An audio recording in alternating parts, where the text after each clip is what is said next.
example po, sa amin po sa may feeding po namin sa may daycare po, yung ibang bata po, hindi po sila kumakain ng kalabasa, pero mahilig po sila sa tinapay.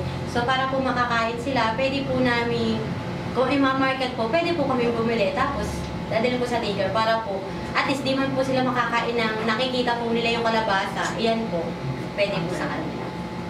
Yan lang po. Hey, thanks. So, yung tanong ko po si Sir kasi akala ko expert na talaga siya magawa ng coco jam. Masarap kasi siya, tapos talagang yung texture niya sakto. Matamis siya pag spread lang, pero pag with sandwich siya, malamang sakto lang po siya. And yung kalabasa, yun nga na po siguro medyo nakulangan tayo sa kalabasa. Mahal po kami. Siguro kung para sa bata, yun nga kung ang bata naman yung market natin, nagdagan natin ng kalabasa kasi healthy siya. Mura lang. Mura lang. Konti lang yan. Susunod mo kasi.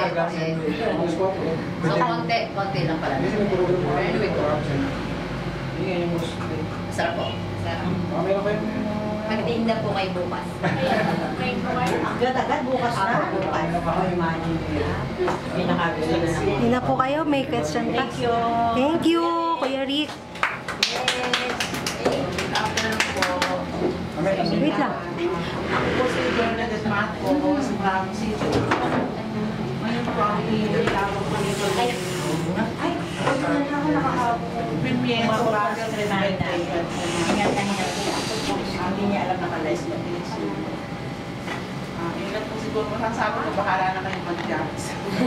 Meron po siyang video. Eh, video to no? Good morning po sa lahat. Ito po ang pinaka-main ingredients na aking gagawin sa Palaman Challenge. Sana magustuhan niyo po ito. Kaya nagka-technical problem lang po pala. Hindi na save yung buong video. Video ay.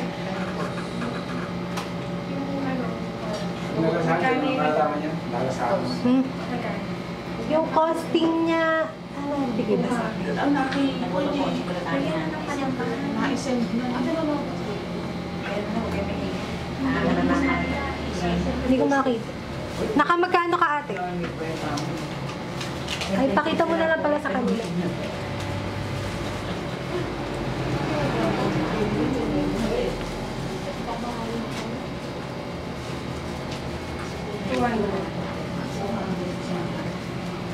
Di ba nandiyan yung costing niya? Hindi na i-save. Hindi na i-save. Buti nakakabuti.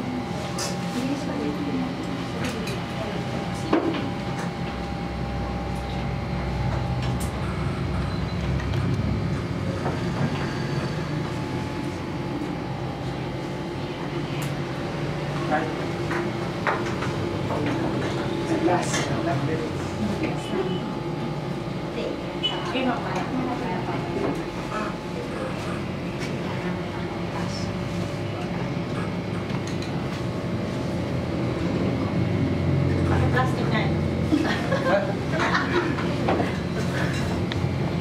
Sabi ko, plastic na yun. Maunahan ako ni Ma'am Lita. Uy, nabayaran ko yan. Ay, ganun ba? 250 Ako yung nakabili. Ay, gawa. 250 kailangan niya.